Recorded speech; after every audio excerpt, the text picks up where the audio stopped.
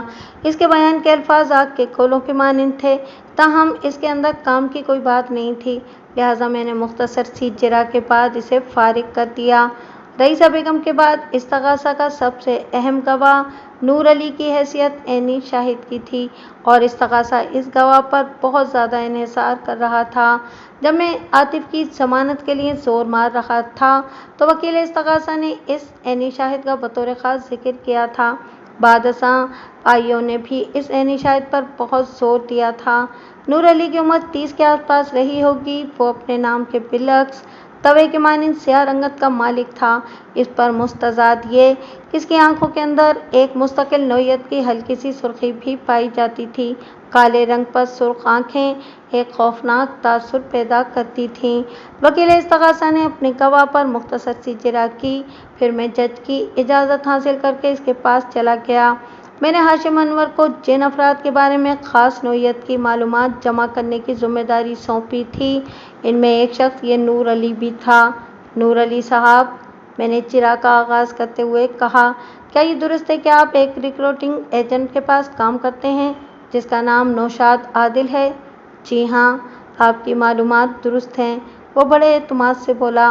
نوشاد عادل کا office tower کے علاقے میں ہے، میں نے کہا، اور وہ روزگار کے سلسلے میں لوگوں کو مڈل ایسٹ کے ممالک میں بھجوانے کا کام کرتا ہے۔ اس نے اس بات میں گردن ہلائی۔ آپ بالکل ٹھیک کہہ رہے ہیں نور علی صاحب، میں نے بڑے دھیمے انداز میں سوالات کے سلسلے کو آگے بڑھاتے ہوئے کہا۔ نوشاد عادل آپ کو کتنی تنخواہ دیتے ہیں؟ 2000 روپے، اس نے جواب دیا، گویا آپ کی آمدنی 2000 روپے ماہانہ ہے۔ نہیں، وہ گڑبڑائے ہوئے لہجے میں بولا، میری آمدنی 2500 تک پہنچ جاتی ہے۔ کوئی آپ کے کام میں اوپر کی کمائی بھی ہے؟ میں نے سمائنی انداز میں کہا، آپ 500-600 تنخواہ کے علاوہ بھی کما لیتے ہیں۔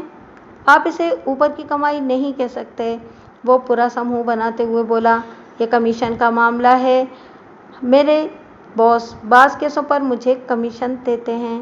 ٹھیک ہے، ہم اوپر کی آمدنی کو کمیشن کا نام دے لیتے ہیں، میں نے مصالحت آمیز انداز میں کہا۔ آپ ایک ماہ میں لگ بھگ 2500 روپے کما لیتے ہیں، یا اس سے بھی زیادہ آمدنی ہو جاتی ہے؟ 100-200 روپے اوپر بھی ہو جاتے ہیں، وہ سادگی سے بولا۔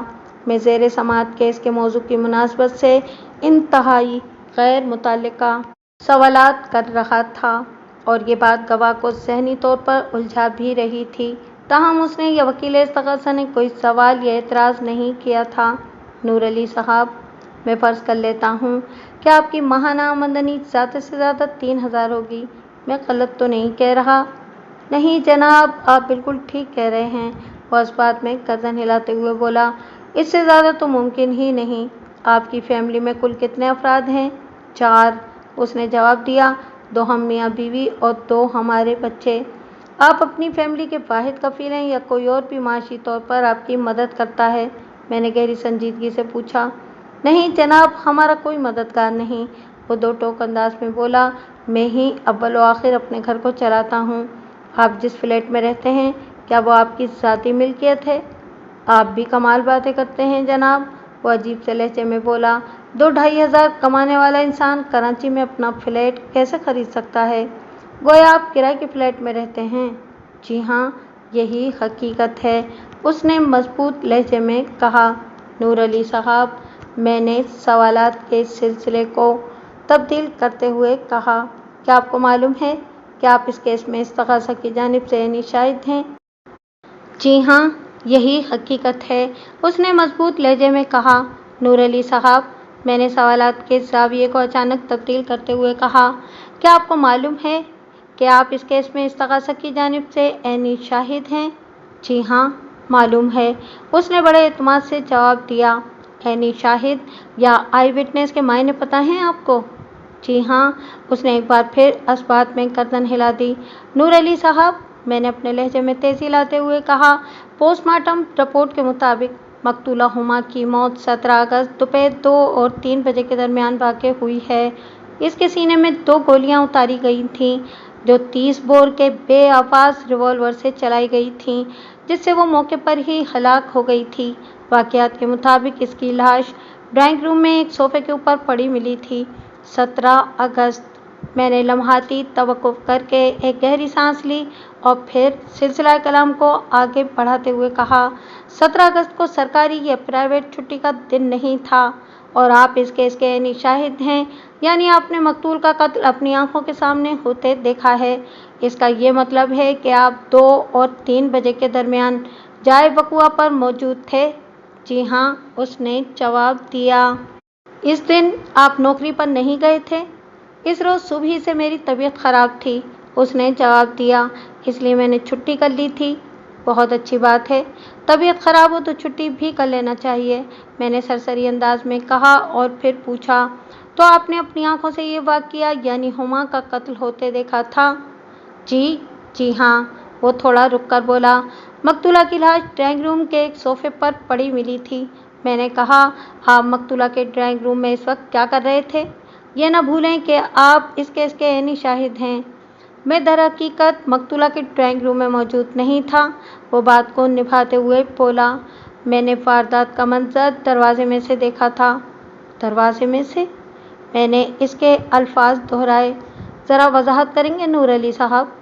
اس وقت لائٹ گئی ہوئی تھی، اس لیے میں فلیٹ کے داخلی دروازے کے پاس کرسی ڈال کر بیٹھا ہوا تھا، وہ وضاحت کرتے ہوئے بولا، اس مقام سے مقتولہ کے ڈرائنگ روم کا ایک حصہ نظر آتا ہے اور وہ صوفہ جس پر مقتولہ کی لاش پائی گئی وہ بھی دکھائی دیتا ہے۔ یہ تو اسی صورت ممکن ہے جب مقتولہ کے فلیٹ کا دروازہ بھی کھلا ہوا ہو، میں نے کہا۔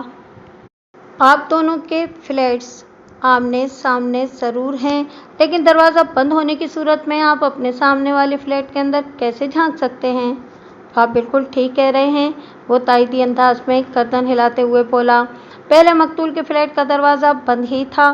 لگ بھگ 2:30 بجے ملزم اپنے گھر آیا تو میں نے دروازے کو کھلتے ہوئے دیکھا۔ ملزم اپنے فلیٹ میں داخل ہو گیا لیکن دروازہ مکمل طور پر بند کرنا بھول گیا۔ تھوڑی ہی دیر کے بعد مجھے ان میاں بیوی کی آوازیں سنائی دیں۔ میں نے اس طرف دیکھا تو مقتولہ مجھے صوفے پر بیٹھی نظر آئی، ملزم اس کے سامنے ہی کھڑا تھا۔ ان دونوں میں کسی بات پر تکرار ہو رہی تھی۔ پھر میں نے دیکھا کہ ملزم نے ریوالور سے 2 گولیاں چلائیں، اگرچہ اس سے فائرنگ کی آواز پیدا نہیں ہوئی، لیکن میں نے مقتولہ کی ہلکی سی چیخ سنی اور اسے صوفے پر ایک جانب جھکتے ہوئے دیکھا۔ یہ منظر دیکھ کر میں خوف زدہ ہو گیا اور میں نے فوراً اپنا دروازہ بند کر دیا۔ پھر آپ نے اپنی بیوی کو تو اس واقعے کے بارے میں ضرور بتایا ہوگا، میں نے پوچھا۔ نہیں جناب، میرے بیوی اور بچے گاؤں گئے ہوئے ہیں، وہ چالاکی سے بولا، گرمیوں کی چھٹیاں گزار کر آئیں گے، اس وقت میں گھر میں اکیلا ہی تھا۔ نور علی صاحب، گرمیوں کی چھٹیاں 2 ہفتے پہلے ختم ہو چکی ہیں، میں نے طنزیہ لہجے میں کہا، اس وقت کراچی کے تمام اسکول کھل چکے ہیں، پھر آپ کے بیوی بچے گاؤں میں کیا کر رہے ہیں؟ بس جی، انہیں دیر ہو گئی ہے، وہ گھبرائی ہوئی آواز میں بولا، 1-2 دن میں آنے ہی والے ہیں وہ۔ نور علی صاحب، میری ریسرچ کے مطابق آپ کے بیوی بچے وقوع سے 2-3 دن پہلے ہی گاؤں گئے ہیں، یعنی اس وقت جب چھٹیوں کے بعد اسکول کھل چکے تھے۔ میں نے کہا، اور میں یہ بات ایسے ہی زبانی کلامی نہیں کہہ رہا بلکہ اسے ثابت بھی کر سکتا ہوں۔ آپ جھوٹ بول کر اپنی جان نہیں بچا سکتے۔ میں اپنی جان کیوں بچاؤں گا؟ میں نے کون سا جرم کیا ہے؟ وہ ایک دم خطے سے اکھڑ گیا۔ آپ کے پاس جو بھی ثبوت ہیں انہیں عدالت میں لے آئیں۔ وہ ثبوت تو میں بعد میں لے آؤں گا، میں نے اس کی آنکھوں میں جھانکتے ہوئے کہا۔ جو کچھ اس وقت میرے پاس ہے پہلے آپ اس سے تو نمٹ لیں۔ اس کی گھبراہٹ، پریشانی اور غصہ اس امر کا ثبوت تھا کہ دال میں کچھ کالا ضرور ہے۔ میں نے اسے کنچھری سے ذبح کرتے ہوئے پوچھا، نور علی، آپ نے 2:30 بجے اپنے سامنے والے فلیٹ میں قتل کی ایک واردات ہوتے دیکھی اور دروازہ بند کر کے گھر میں بیٹھ گئے۔ کیا پڑوسی ہونے کے ناطے آپ کا فرض نہیں بنتا تھا کہ فوراً پولیس کو اس واقعے کی اطلاع دیں؟ میں نے بتایا تو ہے کہ میں ڈر گیا تھا، خوف زدہ ہو گیا تھا۔ وہ جان چھڑانے والے انداز میں بولا، اس روز صبح سے میری طبیعت بھی بہت خراب تھی۔ اس وقت آپ کیا ڈرے ہوں گے جو میں اب آپ کو ڈرانے والا ہوں؟ میں نے اس کی آنکھوں میں دیکھتے ہوئے جارحانہ لہجے میں کہا۔ میرے انداز میں ادب احترام بھی اٹھ گیا تھا۔ آپ جس فلیٹ میں رہ رہے ہیں اس کا کرایہ کتنا ہے؟ کرایہ؟ وہ شکستہ آواز میں بولا، ہاں، میں نے کرایہ ہی پوچھا ہے، میں نے سخت لہجے میں کہا۔ سولجر بازار کی ایک صاف ستھری عمارت میں شفٹ ہوئے ابھی آپ کو زیادہ عرصہ نہیں ہوا۔ وقوع سے 1 ماہ پہلے ہی آپ نے وہاں رہائش اختیار کی ہے۔ اس سے پہلے آپ کھارا در کے ایک تنگ و تاریک گھر میں زندگی بسر کر رہے تھے۔ میری معلومات کے مطابق آپ کے موجودہ فلیٹ کا کرایہ 2000 روپے ماہوار ہے۔ کیا میں صحیح کہہ رہا ہوں؟ تمہاری ماہانہ آمدنی زیادہ سے زیادہ 3000 ہے۔ میں نے نفرت آمیز نظر سے اسے گھورا۔ اس اماؤنٹ میں سے تم 2000 کرایہ ادا کرنے کے بعد کس طرح اپنے بیوی بچے کو پال رہے ہو؟ مجھے یہ بھی پتہ چلا ہے کہ اس فلیٹ کو کرائے پر حاصل کرنے کے لیے 20,000 ایڈوانس بھی دیا گیا ہے، جبکہ تم معزز عدالت کے روبرو تھوڑی دیر پہلے اس حقیقت کا اقرار کر چکے ہو کہ تمہارا کوئی سپورٹر نہیں ہے، تم خود ہی اپنے گھر کو چلاتے ہو۔ وہ 20,000 روپے تمہیں کس نے دیے؟ اور 2,500 روپے کمانے کے بعد تم 2,000 کرائے کا فلیٹ کس طرح افورڈ کر رہے ہو؟ اور تم نے وقوع سے اپنی فیملی کو چند روز پہلے کیوں گاؤں روانہ کر دیا تھا؟ اور تم میرے سوالات سے اس قدر گھبرائے ہوئے کیوں ہو؟ تمہارے چہرے پر پسینہ کیوں چمک رہا ہے؟ تمہاری آنکھوں میں دہشت کیوں ہلکورے لے رہی ہے؟ تمہاری ٹانگیں کیوں کپ کپا رہی ہیں؟ اور تم دھڑام سے کٹہرے کے فرش پر کیوں گرنے والے ہو؟ ادھر میری بات ختم ہوئی، ادھر اس تغاضا کا سب سے معزز گواہ، عینی گواہ تیورا کر کٹہرے کے فرش پر گرا اور بے ہوش ہو گیا۔ عدالت میں ایک دم سناٹا چھا گیا۔ پچھلی پیشی کے اختتام پر عدالت کے کمرے میں جو حالات پیش آئے تھے ان سے صورتحال روز روشن کی طرح عیاں ہو گئی تھی۔ عدالت نے جب نور علی کو پولیس کے حوالے کیا اور پولیس نے اس کی گھسائی مجھائی کی تو اس کی زبان کسی برساتی نالے کے مانند رواں ہو گئی۔ پھر اس نے اپنے گرو شریک جرم نوید صدیقی کا بھانڈا پھوڑ دیا۔ نوید صدیقی ہما کا کزن اور امیدوار تھا۔ اس نے اپنی شکست کا بدلہ لینے کے لیے نور علی سے کام لیا تھا اور وہی نور علی کا فائنینشل سپورٹر بھی تھا۔ نوید صدیقی کے ایما پر انور علی نے ہما کو موت کے گھاٹ اتارا تھا۔ یہ ایک ایسی پیش رفت تھی کہ پس منظر پیش منظر بن گیا۔ پولیس نے نور علی اور نوید صدیقی کے خلاف نیا چالان تیار کر کے عدالت میں دائر کر دیا اور آئندہ پیشی پر عدالت نے میرے موکل عاطف کو باعزت بری کر دیا۔